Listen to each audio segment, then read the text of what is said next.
Hello everyone. I hope you are hearing us well, and if you're not, then let us know in chat window.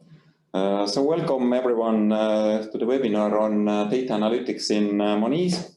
As it has said already that data is the new oil, then working with data analytics is very vital for every kind of organization, and especially for fast expanding and growing organizations such as Monese.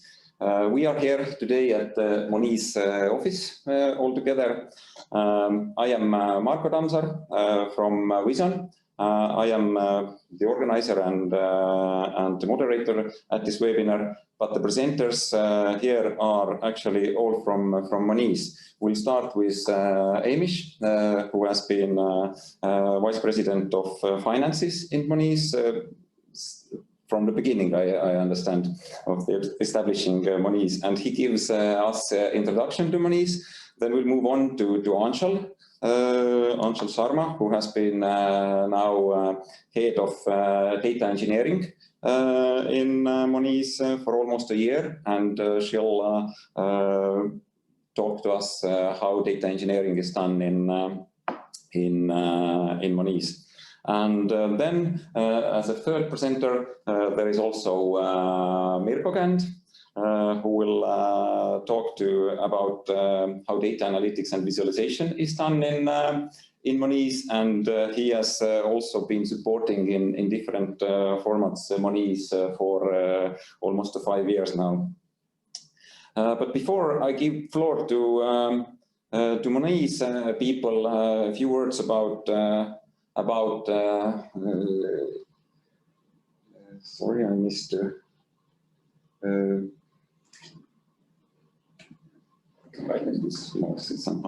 Okay, now again. Okay, we kind of missed or talked about this slide already. But yeah, about Vision. We are providing data analytics and engineering and visualization services and solutions in Estonia, and among other notable customers listed here, Monese has been also one of our customers for almost 5 years. Monese has chosen Tableau and Snowflake as their primary data platforms, and these are also the preferred technologies for us, and we have also established a partnership with these technology companies. It's always interesting to see how these data solutions work in action, but it's much more interesting to hear how one company has combined it all together to provide full scale of analytics in the organizations. And therefore, we also have this webinar today to talk about how Monese has worked with their data and the data platforms.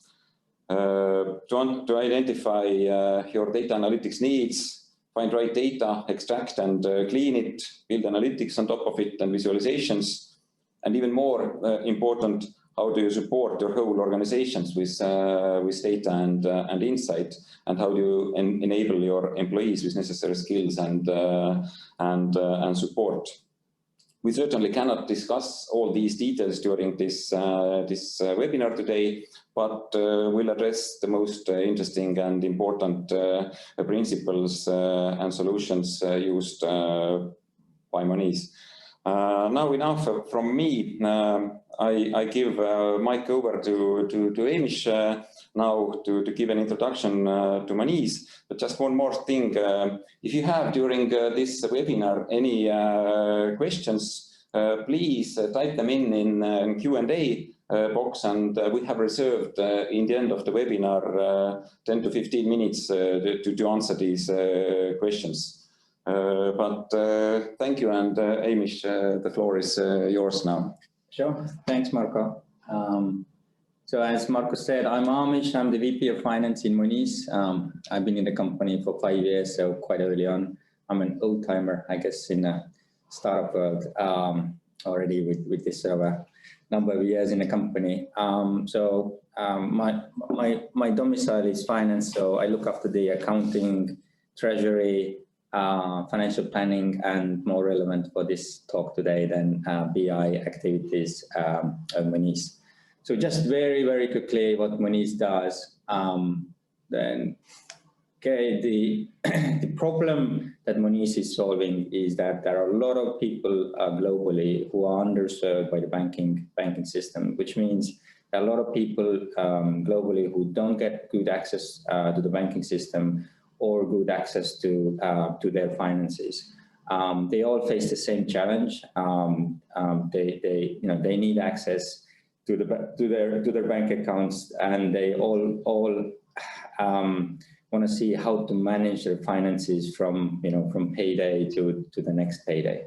And this is what then Monese is doing, is it's solving the problem for these underserved customers by enabling them to open a bank account very quickly, and also then to have what I think most of, or if not all of the people on this webinar call it as normal, have a bank account, get a card that you can use to do car purchases, ATM transactions, get your salary paid in, do your normal payouts to your landlord, pay for kids' school and so on.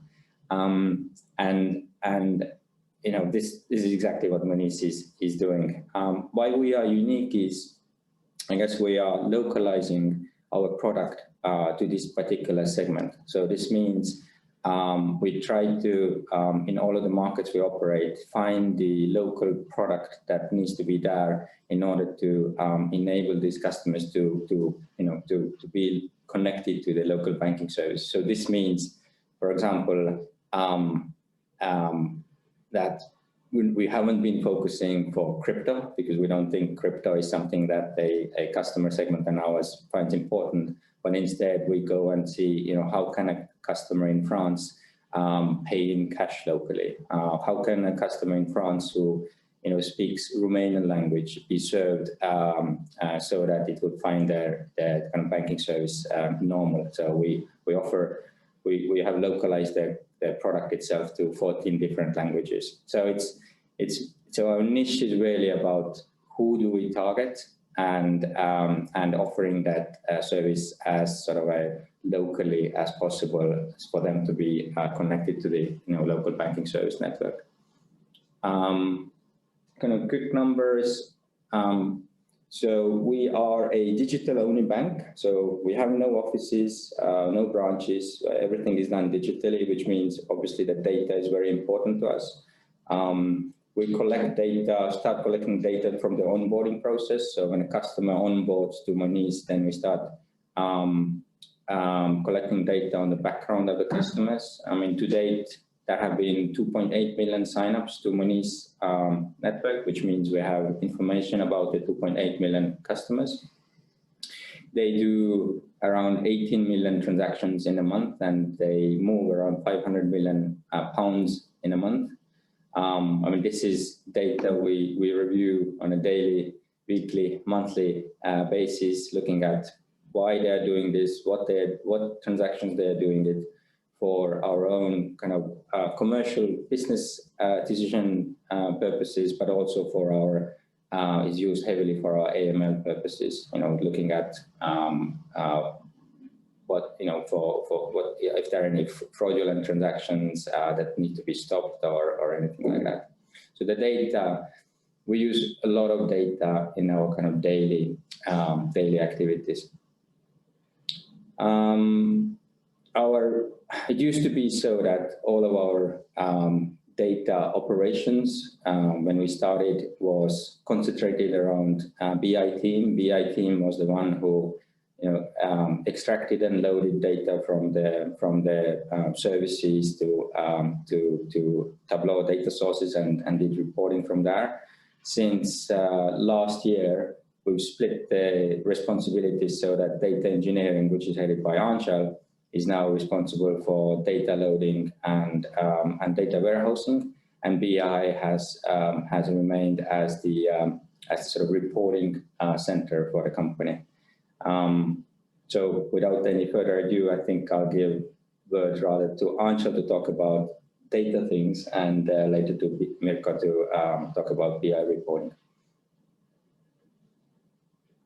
Awesome, thanks, Amish. Hello, everyone. I'm Anshul, and I lead the data engineering team here at Monese.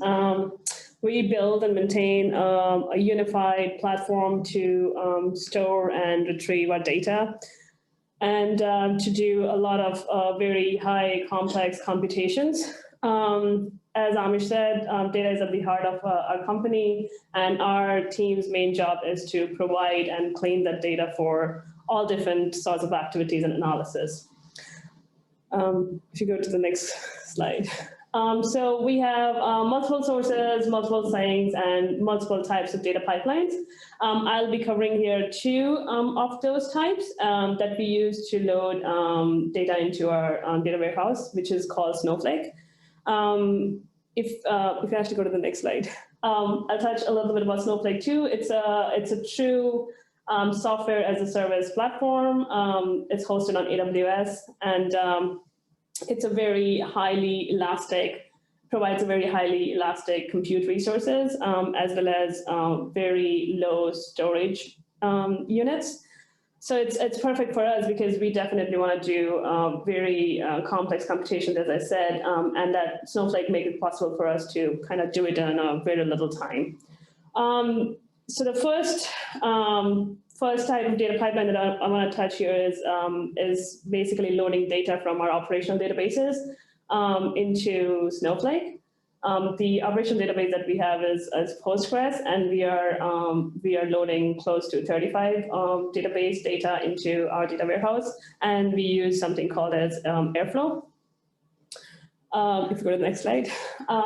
So Airflow, if you don't know, was originated at Airbnb, and then it became open source, and it's widely popular nowadays in data engineering world. It's very scalable. It's all built and written in Python, and the templating is done using Jinja templates. It's scalable because it uses message queues underneath to orchestrate workers. And we use Airflow to pull data from our Postgres databases and to load data into Snowflake. Airflow already comes with pre-baked functionality, hooks and operators. Those are interfaces to connect to different data sources, and operators is what kind of task you are actually trying to run. Workflows in Airflow is called a DAG, directed acyclic graph, where you actually define your task and all the dependencies. So in this diagram, I'm just showing how we are just literally pulling data from Postgres, using Postgres hooks and operators, push it to our S3 bucket, and then from S3, we actually push it to Snowflake using Snowflake operators provided in Airflow. We also temporarily load data from third parties. So we have a lot of third parties we use for data analysis, marketing, all those purposes. We kind of pull data from there, push it into Snowflake just for our data science and BI activities. Airflow right now is actually deployed on AWS, just on an EC2 instance, but we'll be moving on, putting it on a Kubernetes cluster to make it more scalable. If you want to move to the second type of pipeline that I want to touch here is the data streaming platform that we're building, and that's using Apache Kafka. Kafka was originated at LinkedIn, and it's again the same as Airflow, became open source and very popular with streaming platform services. It's a highly scalable, fault-tolerant, very high throughput streaming platform. And it just makes it very easy for messages to come in and out and to receive and send messages from and to. The good thing about Kafka is that it actually lets you persist data, unlike any other message bus that's out there. So we are using Kafka right now to send data from our app, from our backend, and to push it to Snowflake. I'll touch a little bit about Kafka, but there's a lot of documentation out there if you want to go deep into it. But this is a very basic architecture. Kafka is deployed on what's called broker, which is basically where Kafka is running, the machines. And inside brokers, you have something called topics, which is very canonical to database tables. And inside topics, you have partitions. That's where your data gets written to. A partition can be considered as like a log, where data just keeps appending to at the end. We have producer and consumer services. Producers what producing the data, and consumers what's consuming the data. It's basically multiple producers, multiple consumers can actually just write the same topic, and Kafka is already takes care of everything underneath. There is something called as replication in Kafka, which is why it's fault tolerant. So when data gets written to Kafka, it gets replicated according to the replication factor that you define. And so if a broker goes down, you will not lose data. Your data is already replicated across multiple brokers. Producer and consumers are simple Java applications could be, or you can actually make it as complicated as you want to. We also have something called as Kafka Connect in Kafka, which makes it easy for you to connect to your sources and sinks. The code is already abstracted for you, written and abstracted for you, and you can just use it and just install any of your, if you want to use Postgres, you could just install Kafka Connect for Postgres, Snowflake, anything, and just change the configuration a little, and you're good to go to connect to those sources and sinks. So this is what we are using right now to build our streaming platform, and it's highly recommend using it if you're also thinking of creating something. And this is basically what a very simple high-level diagram of how the streaming platform looks like. Kafka right now is deployed on a Kubernetes cluster on AWS. We use Kubernetes operator to deploy Kafka. If anybody is not aware of it, Kubernetes operator is a way to extend Kubernetes API functionality to add your own resources. So if, let's say, I want to add a resource called Monese that actually gives everything about Monese, what Monese's status is, how much Monese is making, I can just write a code and add it to Kubernetes API as an operator, and then can actually see status of Monese as a resource. So if you've ever used Kubernetes, it comes with a nice CLI, so you could just do a kube control get Monese. Monese will be a resource. So that's what we use here. The operator that we use is called Strimzi. It's by Red Hat. It actually makes you create Kafka, Kafka Mirror Maker, Kafka Connect, Kafka Topics, all that as a predefined resource on Kubernetes. So it's very easy to use and definitely recommend. There's a good community out there as well. We deployed just using Helm charts.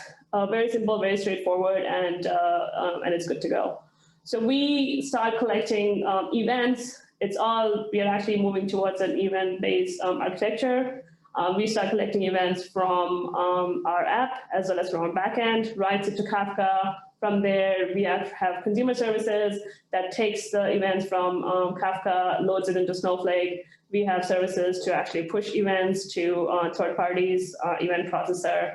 So basically, it has built all sorts of services to kind of take the data from Kafka and pushes to wherever we need to.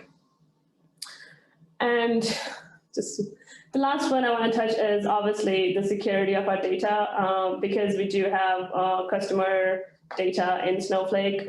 We have all sorts of data in Snowflake, customer transaction, AWS logs, you name it. We just put it there and just kind of use it for analysis. But because we have personal data in Snowflake and PII data security is the topmost priority for us, we use Snowflake's dynamic masking to actually make sure our data is secure. The way that works is you define roles in Snowflake where you actually give permissions to all the resources, and then roles are mapped to users. So everything that role will have all the permissions of the resources within Snowflake. So you can define masking on a role level, where if you don't want a particular role to have access to particular data, you can just mask that data, and then the role, whoever is using the role won't be able to see it. And it is possible on a given table. You can actually do it at a column level as well. So this is what we use here to make sure the PII data is not exposed to somebody who doesn't have the rights to actually see the data. But that's it. Thank you. Thank you, Anchal. I'm Mirko. As I used to say, introduce myself, then I'm very passionate about talking to data and exploring humans, or maybe it was vice versa, that exploring data and talking to humans. But yeah, it's shifting.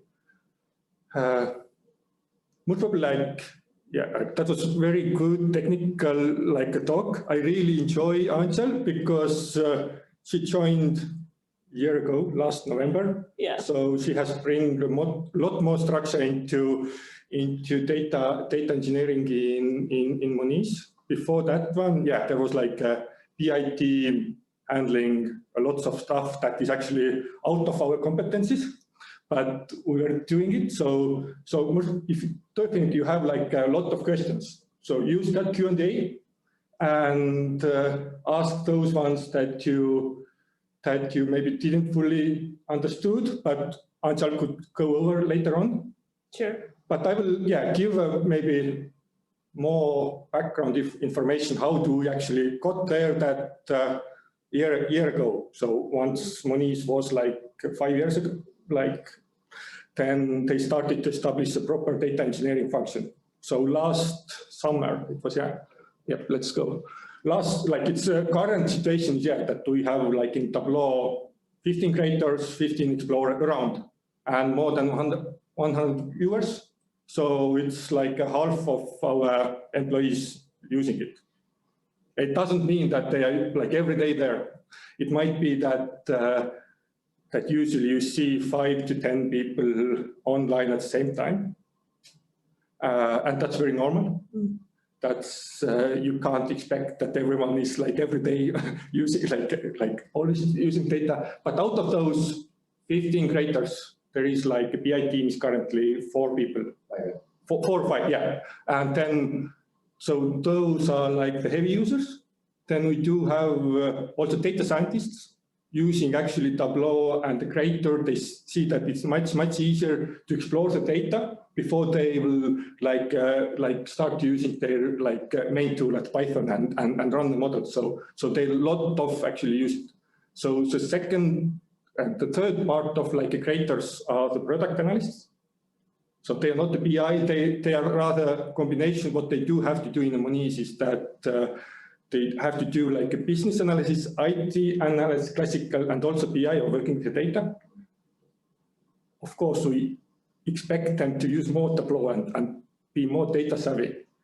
But at the same time, they do also have access to Mixpanel and all the product analytics they should be doing there. But yeah, that's just a part of their role. So there is also like all of those product analysts, they do have access to Tableau and the desktop or creator feature. And then, of course, we have like some of the heavy users from a finance, like Amish and few more who actually were born or like were first users of a Tableau in Monese. Like Amish was like 4.5 years ago. He started to build those first data sources, dashboards, everything that finance is like, of course, and finance like needs like the most data, because they every morning they are using it. And then out of those 15 explorers, then if we see that everyone needs to manage their own reports or they take over some of the responsibilities of PI, right? So they can change the layout of a report. So everyone will let that access to explorers, and also like any product people, anyone could get access to viewer if they do have a need for that one. We are using we have a managed PI service desk, so based on a Jira or Atlassian stack. So if someone asks a report, and then of course we'll create it in a Tableau, then they also get access to viewers. And yeah, you could ask a question: is it the cost is justified? But if you and we also use like a Tableau data add-on, so cost is a bit more than whatever $15 per month. But if you even do the math, then and think that if you need to employ a data engineer guy or a full stack data analyst to a BI team, then at least you cannot cover those costs based on those viewers licenses. So if that one helps to ease out access to data to people, to everyone, then for me, at least for me as a everyday working with data, is a justified cost. Amish could maybe argue against it, but yeah, maybe we should review the licenses. But yeah, that's the current setup. Most probably, like in the future, we are more leveraging even everyone letting access to Snowflake, like direct, and then they could pick whatever they want to, because Snowflake itself has a very nice also dashboarding tool as well, and SQL tool. So and then do they need to connect the Pythons into it or a Tableau into it? So it might change in the future. We'll see like how it goes. But definitely, like kind of exploring it is or like everyone with every day like working the data, we see that Tableau is a nice tool. But yeah, let's go actually back in history how the bit got started, or let's see the main use cases. So like those main 4 use cases, they are pretty normal for every company. So nothing as a, but yeah, I have structured that one that, yeah, the first of thing is that you do a performance monitoring and kind of alive, or you help like all the product teams to monitor what's happening. Like they do have their own technical tools, and they do a technical monitoring in top of AWS cluster and whatever they prefer there. But we'll bring in a business sense here that actually, yeah, who are those customers who are like having those technical programs? So yeah, like first question is like the first use case that they put out there is that exactly like, can customers log in into the app and use their money? And yeah, then using the money is also like how do they use a card and what kind of payments they do. So it already gets into, if you remember the slide where Anja was showing that we do have 35 different operation databases, so the struggle there is, yeah, that not all the data is in the same one, and then why these need actually Tableau to pull it together, or then Snowflake. Then the second use case is exactly the case that Amish was saying about that French that we are localizing for specific markets. So if there is we launched a month or 2 months ago, specifically for France market, French IBAN, and they're like local cash top-ups as well. So it's a normal question that, yeah, how many customers it will impact, because that was a change of a like kind of also like a legal system or a legal requirements. So we have been serving Monese customers for 5 years. So we had to make sure, like BI had to help like a product team to make sure how to migrate like those many customers, and also like how to migrate those customers in stages. So and that's just like one example, because there is like, currently we do have like around 10 product teams. So we are supporting everyone to like kind of like answer that questions, because yeah, that like French case, most probably like we had to pull together data from, or understand the data as well, like from those half of those operation databases, because in the banking, most probably like, you know, that the legal behind it is actually very complicated. Me as a customer, yeah, I want a bank account, but am I eligible, or what's my background, or like what's my use case, or like that's so complex. So making sure that we are according to the rules. So and then the third case is about very specific for banking. It's about treasury and following the money, or like, because always the money is like moving from one bank to another, and who is actually in possession of it, and how much we are owning to customer. So a lot of things that BI has done is like help to build treasury kind of a monitoring and reconciliation system. Before we had actually like a proper product built for a treasury. Because that's not what Tableau is maybe meant for, and we have been abusing Tableau in many ways. I will touch a bit later on as well. But in case there is a need, then there is always a BI team who could like figure it out, at least some kind of a temporary solution once there is a proper resources in place to build it in a scalable way. And of course, the last part is always everyone wants to know that are we actually like how much we're earning money and what does it cost, and that's like a central function of a finance, and that's how actually Tableau like got to introduce to Monese 4.5 years ago, because like Amish was the main one like doing all the metrics himself before he hired first BI, or Kai still I guess that you hired like first BI after being operational for 2 years. So, 1 year or so. Yeah. And then the team size was then around 30 people. Yeah.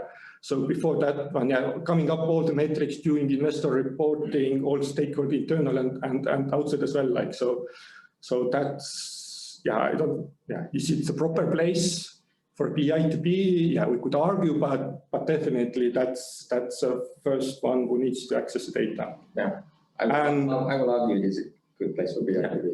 Yeah, and especially like you could think of that. Yeah, that's like we do in accounting. We have everyone has a good overview what's kind of a balance sheet look like and profit and loss, but going into customer detail level and then supporting that one as well for a planning purposes, like a kind of how do you build your financial and planning happens. So how do you actually segment your customers and so on. So okay, but let's take the next one. So I don't know exact numbers, and it doesn't matter, but that's somehow like the range of the things that BI is handling, and those are constantly changing. Like something is like really like old ones, and still we are maintaining it.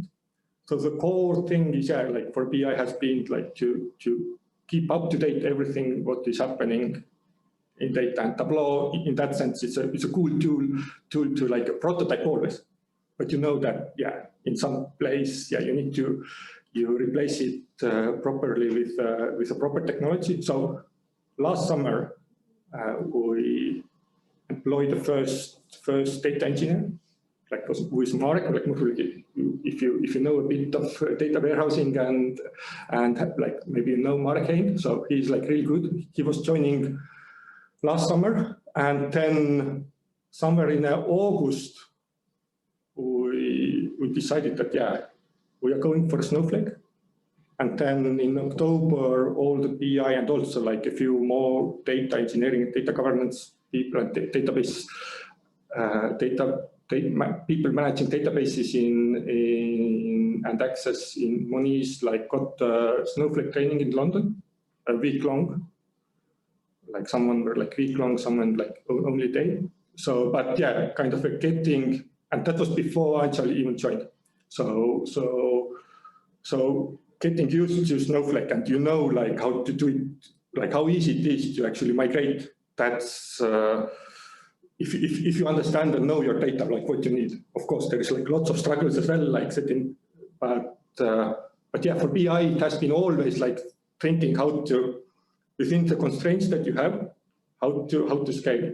So because let's go even like how to scale, and then one thing what we do a lot. It's a screenshot from a year ago that we are doing a heavy monitoring of our main data source ourselves. Like, so we do have to know like exactly like how we are ourselves performing that day, like in the morning when London wakes up at Estonian time, it's usually between 9 and 10. So few people are really early there. They want to see the metrics from yesterday. So we need to be sure that that we have the latest data there. So we do have like our own yeah, out of those 50, yeah, we do have like those two main data sources. So like a client data, so everything about the customer level and also about the transactions or events. And that one serves, I would say that 80%, like out of those 500 workbooks. So you could get 80% of, or like all workbooks use those two data sources, and you get to answer pretty much 80% of the questions. But then you, of course, you have to do deep dives into very specific, like all of those 35 operation databases. So the biggest, I just give you an example, the biggest, that transaction data, the size of that data source extract is around 30 gigabytes. In like running a query in top of that one in Snowflake, it takes a few minutes, 2 minutes. So, and you get to ask any question. So in that sense, I'm very happy of that one, that you don't have that constraint anymore, but then transferring that one from one of your systems to Tableau, that's a tricky part. And that has been like always what we have been thinking of 5 years, how to transfer it from one system to another, or like so in that sense, yeah, going for that Kafka and proper data streaming, exactly, that's what you should do it.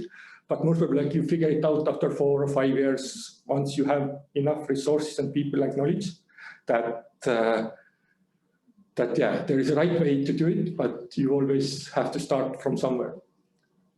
So let's take the next slide. So that, yeah, like later on, make sure like you get access to maybe the slide or that Jonas, who is the Chief Technology Officer here in Monese. He was like a first employee of Monese. He has built a lot of core knowledge. He was giving a talk about a year ago about using GraphQL and Monese moving from monolithic to microservices. And he mentioned on whatever somewhere in there that people are very happy. Of course, you are very happy if you kind of like it's a very right move. Like it's just to make data more understandable.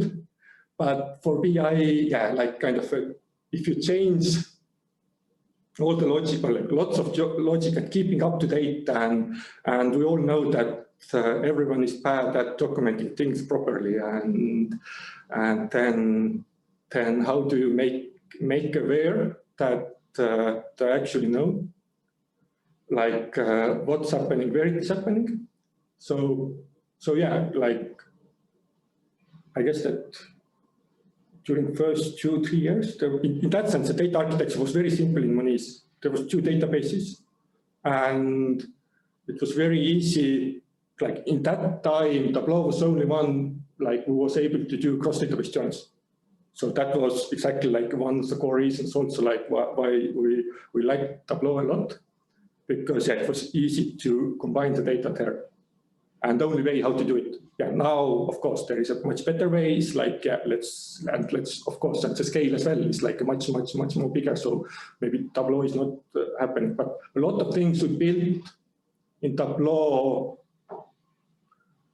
using data blending, and how like you have those multiple like data sources, and we were reusing it.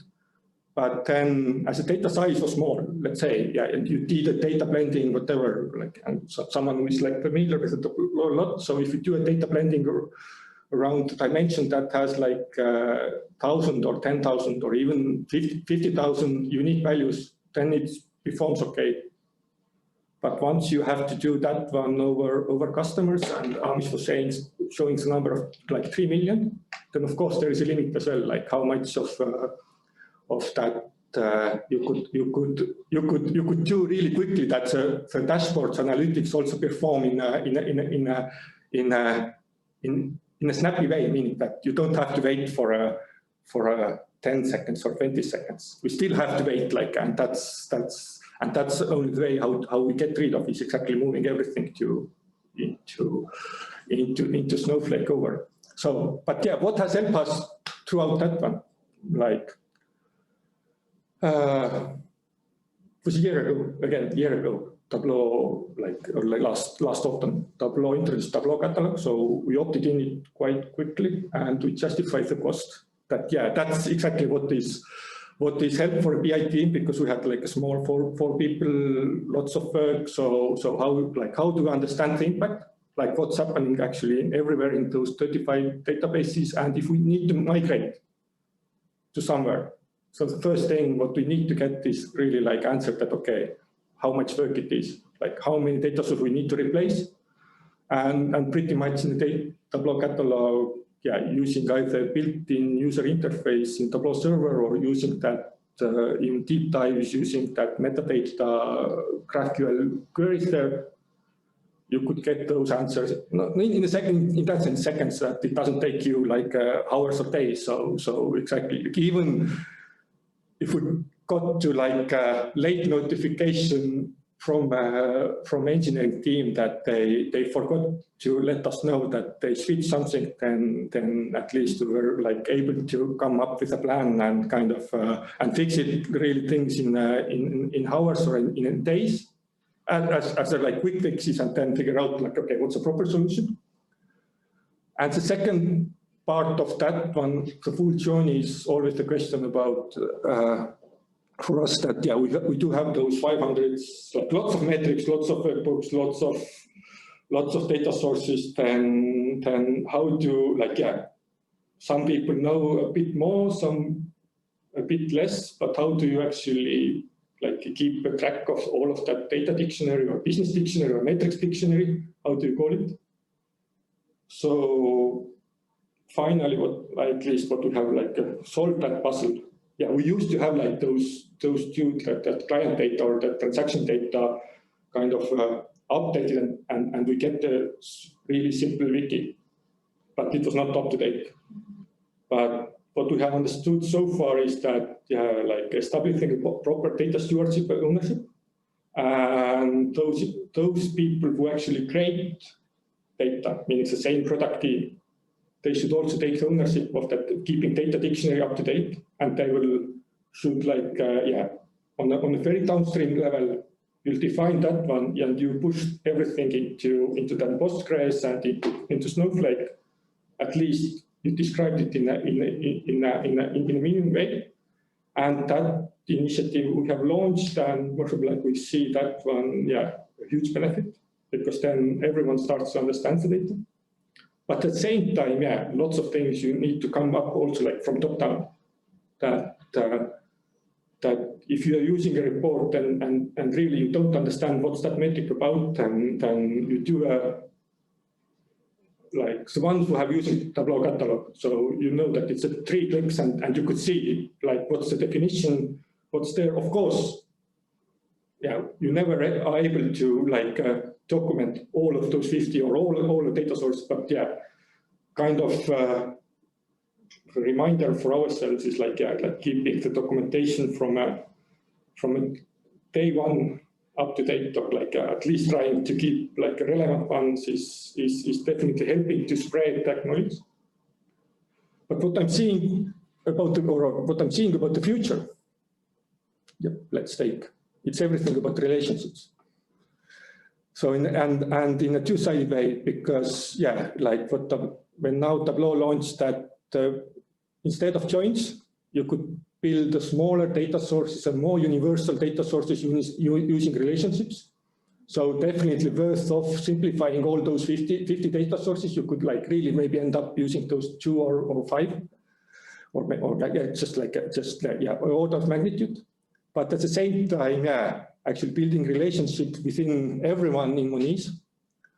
So kind of, a year ago, when we started that, yeah, BI is a lot of like as a bottleneck or like a kind of for in many parts of like the size of a BI team. It's like we're not able to support everyone. Then we thought of some of the principles, so that we should like be following and talking about everyone so that everyone understands the importance of data, and exactly like bringing that messaging that data ownership and data stewardship should be held by the product team or the ones who actually create the data. BI cannot take it. Yeah, it could bridge a gap.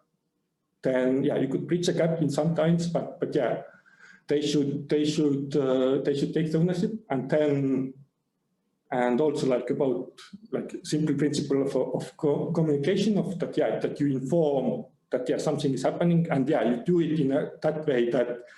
Yeah, like we talk to people, but also that machines could read the metadata. So importance of thinking of that lineage and bringing that information like from the ground up. So it always helps to ease things up, because yeah, the final aim is that yeah everyone should know, at least what I think, that everyone should be aware what everyone did, like kind of that transparency that. Yeah, we know that yeah, there is a lot of data security issues. Yeah, I should know like how some specific customers are using, but kind of what is happening in data and understanding it should be like access to everyone that knowledge. So thank you from my side, and then probably like we do have a very good Q&A session. So start your typing your questions, and of course. Everyone is hiring. Yeah, I mean, because we're growing quite quickly, we're growing, you know, the values we showed you before. I mean, these are our current values, but we're growing in terms of numbers. We're growing like 5-10% a month. We also, as you heard from Marshall and from Mirko, we're kind of trying to structureize and make more structure into data teams, which means we need more people to help us. Help us do that. So we're today hiring a person to the BI team and a person to Anjal's data engineering team, all of which details of which are in our careers page. So if anyone is interested or wants to spread the word, we would be only very thankful about hearing from you about this. Okay, thank you all for the presentations. There are a few questions also. Do you have any specific cloud strategy established, or have you just ended up with the cloud solution providers that have turned out better than the on-premise solutions? I'll just take it. Well, we always wanted to scale our infrastructure as much as possible, and going to cloud is just literally the right way to do it.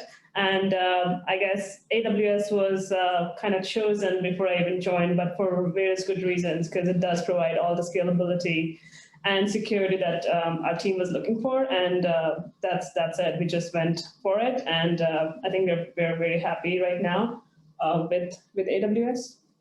Just for scalability purposes and security, it's just easier to put everything in cloud and to actually also integrate with any other application outside or within Monese.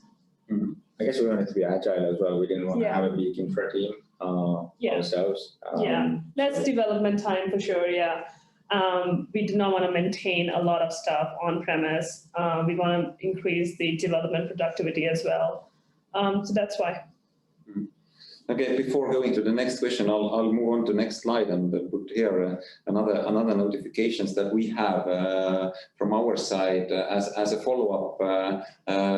So next week we'll have another webinar to introduce Snowflake data warehouse platform, and then in 2 weeks we have another webinar following up to introduce Tableau. There are also links with for registration into this bit.ly with on Snowflake and with on Tableau. So feel free to register for these events.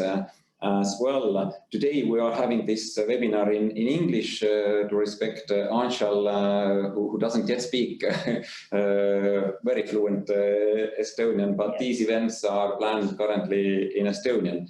But coming back to other questions, how have you enabled your organization and to support this self-service analytics?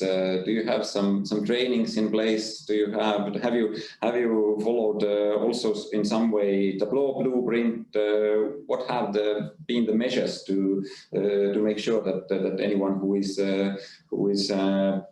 using data also knows, has the data literacy and knows how to use the tools? I will take it first. Like the best thing what I see is working is that you hold hands, meaning that you know, like you get to know that someone wants to access the data. You talk to personally, you understand the need, and you by step you will help them to like start using, and you find the proper tools for them as well. Like for someone, yeah, it is a Tableau. Like you give lectures, actually Tableau has a very massive and good training free materials on the website. So we usually like direct people to there, like just do a brief intro, then like learn the tools and skills yourself, and then we'll teach you also like the data or like business dictionary, data dictionary, and how it is set it up. We used to have also like when we were like joining a lot of people, then all the product managers and product analysts, we were doing like during the first 2 weeks like intro to data, metrics, and analytics, and it covered both Tableau, mixed panel as well, and also like introducing people and kind of connections as well, like who knows more, because yeah, like so. But definitely, like we are very bad at like in that sense that everyone has already lots of meetings and lots of work. So we are very bad at kind of doing it regular, that those every 2 weeks that people come together, or those open offices. But I have seen those on working very well, like that open office policy, that if you have a question, you could get to the people, ask questions, get the training, support. So that one works. Of course, if you're scaling a lot, then yeah, doing those regular meetings or the training programs supported by HR, yeah, that's always a good thing. But yeah, take it step by step. Yeah, I'll just add here, because self-serve platforms are generally platforms where you create the core product and then you provide templates to people that they should be able to use with little or no knowledge. And that's what we are trying to actually build here, especially like the data engineering team is trying to sort of create the self-serve ETL platform where people, if they want to actually use it, they don't really need to have in-depth knowledge of Airflow or Kafka, and they should be just able to use our templates and then just get going. So we're definitely doing that. Okay, thank you. There are some more questions also. You described that you have separate teams for data engineering and warehousing, and the other one for BI and analytics. Could you tell what are the team sizes of each, and what were the reasons of sharing these two responsibilities into two different teams, and how was the transition process? Anyone? Do you want to take it on? I think the team sizes are, and today we have 4 or 5 people in BI, and 3 people in data engineering, plus obviously what we're hiring right now. Yes. And the key reason of separating this was actually what Mirko said, is that initially it's a sort of a development phase. Initially, it was me and Mirko just staring at Tableau and coming up with the workbooks, and then getting the data from 2 main data sources in our data service. Then the microservices were built within Monese, and it became very quickly very clear that the knowledge and the resource we have in the BI is not sufficient to do the data loads. For the BI reporting purposes, that we need to create the data engineering team in between, who would be responsible for the data loading and create the data warehousing. we had some intermediate step in between where we wanted to do a Postgres-based data warehouse, and BI team started doing that, but that was like a 7-8 month effort. After which we realized it's a bad idea, that we should actually move to Snowflake immediately. So as the decision was made that we need to kind of create our own data warehouse and get Snowflake, then it was that point of time we then created a data engineering team. I think the sort of phasing or kind of integration or kind of moving from one step to another, that was pretty swift, I would think, and that's probably because BI team and data engineering team work very closely with each other to get the Snowflake up and running. I don't know. What do you think? Yeah, definitely. Because we kind of know our goals. At the end of the day, data engineering is kind of trying to get the data ready in Snowflake for the BI team. So we knew our roles and responsibilities, and we were just working together to kind of trying to achieve that. So it was very swift. Yeah, I mean, I think the challenge we're having right now is what Mirko is saying is, who is the data owner? Who are the data stewards? So I think we have the technical setup quite kind of working quite well right now. Right now, the next thing we want to kind of conquer is the data owner, data stewardship part. So it's clear who actually owns the data and who needs to be responsible for the quality of the data. Yeah. Just a short comment. Yeah. When I joined a year ago, then we had a similar discussion, and yeah, should it be 2 teams, 1 team, should it be under finance, like engineering, like actually, yeah, it's like it's evolving. Depending on your life cycle, you might move it. Then pretty much we called ourselves anyway data people. Yeah. So and we agreed like we're just sitting next to the ones we are working the most together, and then. For us, it's very easy to come and talk to us, but yeah, if we are every day talking about engineering people, then those need to just like it's easier to sit if they're sitting together and then like BI sitting next to business side. And let's don't forget about actually product analysts as well, that or the product teams that should also like carry for the future. Yeah. Okay, there are some more questions. Do you load all of your data, 100% of data to Snowflake or AWS, or do you prioritize on operational data level somehow? So I'll take that. So we are trying to load all of the data into Snowflake. Snowflake is going to be the source of truth for us with all the operational data as well as AWS data, even internal machine data. But because we have resource constraints, we are trying to prioritize, let's say, whatever data is more important. Transaction, of course, is actually generating 80% of our reports, so we would actually load that first compared to something which only attributes to 2% of our reporting. So yeah, based on that priority, we are loading, but at the end of the day, our goal is to put everything in Snowflake. Okay, thank you. Then a very short technical question. What are you using for event processor? Some AWS service or? Yeah, it's just a Java application deployed on AWS that looks at all the events that's coming in and then filters them through and pushes to a third party that it meant to go. Okay, thank you.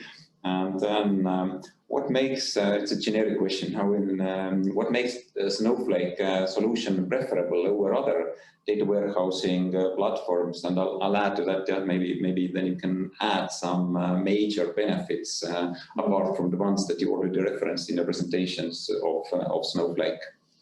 I'll start with that. So I think this question is very interesting because I think if somebody has worked on databases like Postgres or even Redshift, I think they would probably be hesitant in asking this if they have used Snowflake. But Snowflake provides this elastic compute that I mentioned, where you can kind of differentiate or kind of put aside compute resources for each team, so people are not kind of using each other's compute. And the best example is, I'm sure we all have heard of things like our queries are getting slow because BI is running some huge query, so we can't actually see anything.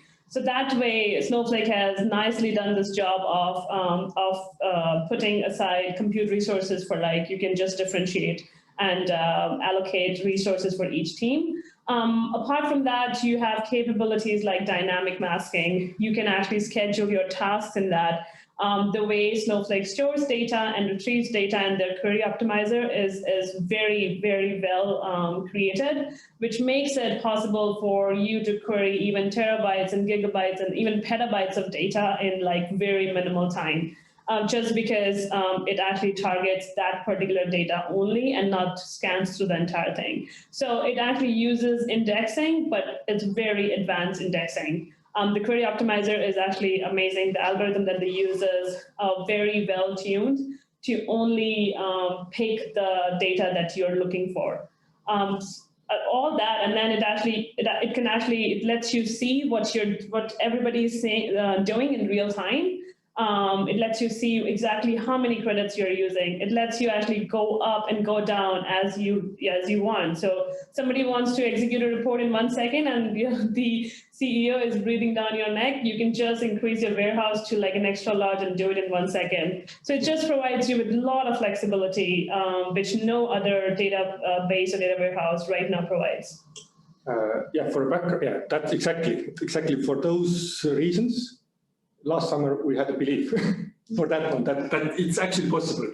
Everyone who has like worked with a data and database in Monese in a different organization for 5 or 10 years, we came together. We had everything on the table, kind of. Should we build in top of AWS Redshift or just custom solutions based on Athena? We were Google Cloud, Vertica, Snowflake. So we considered all the options, and then we started to like, how do you choose? Like, you have like five to seven things. You cannot test everything. We started to eliminate things. Yeah. So we got rid of Google Cloud because we figured out that there is no point of like moving data different cloud systems. So there was Snowflake and AWS stayed on the table, and then we just had a belief that we didn't have zero experience with Snowflake, like practical experience. But everyone had read, like seen others working, and then we said, okay, let's start from POC,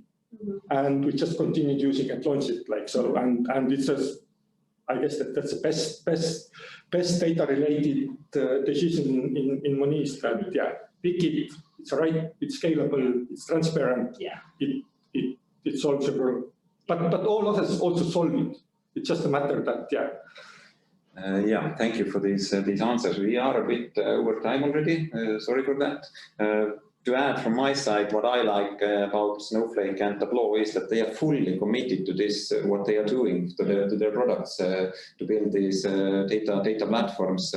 If we compare to Amazon or Microsoft or Google, this is just one piece in their huge Lego. So this is what I like about this strategy. Yeah. Perhaps we'll take one more last question about. Then we'll respect all the ones who sent us questions. And the question is, how did you reach to Tableau? What pushed for the decision to take Tableau? And then there is a little add-on also. Why not sooner? So maybe. Well, actually, we took Tableau because I called up Mirko. And Mirko was then working in Vision, and that was the main tool that I think he was using. So we should have maybe looked at Looker, we should have maybe looked at a couple of other things, but for practical purposes, we then didn't. And that's the practical truth. or I even remember that recommendation to talk to Tableau came from people who used to, like, Estonian startup world is so small that people who used to work or know people who worked in Pipedrive, they used it, had a good experience, and that's how it got started, 4.5 years ago. But that was exactly like the point when Monese had 30 people. Before that one, lot of things were done in Excel. Still, a lot of things are happening in Excel, so don't get rid of Excel.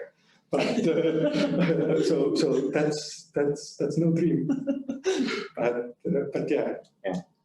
I also remember that there was some recommendation And then we started using together this Tableau already 4.5 years ago, but then it expanded throughout the whole organization, as I understand. Well, that's a bit of a problem with tools, that you start using it and then you keep on using it. It's very hard to change it. But we understand. I mean, it works very well for us. So we understand for us that, you know, that's a workable solution. But you could think of that one as well, that if you are like that kind of, if you're not a coding person, if you have never written a code, except like maybe some complex Excel formulas, then using a drag and drop like a tool is more convenient for like a business mindset compared to the one when your data and metrics are driven by maybe those people who know the code. So that's maybe the starting point. Like you have to think of which tool is best for you. But yeah, definitely there is no one tool that fits everyone. So it would be rather that you have a proper data platform, and you might have multiple people using different analytics consumer tools to access it. Yeah. Well, okay. Thank you all for this webinar. Thank you all who participated. Thank you all who sent us questions. We'll post a summary and this recording also on our website and share it later on, so you can follow on it. Also, feel free to register for the follow-up webinars, and if you would like to see how would look like to work in Monese, then apply for these two positions here. Okay, thank you and have a nice day. Thank you. Thank you. Bye. Thank you.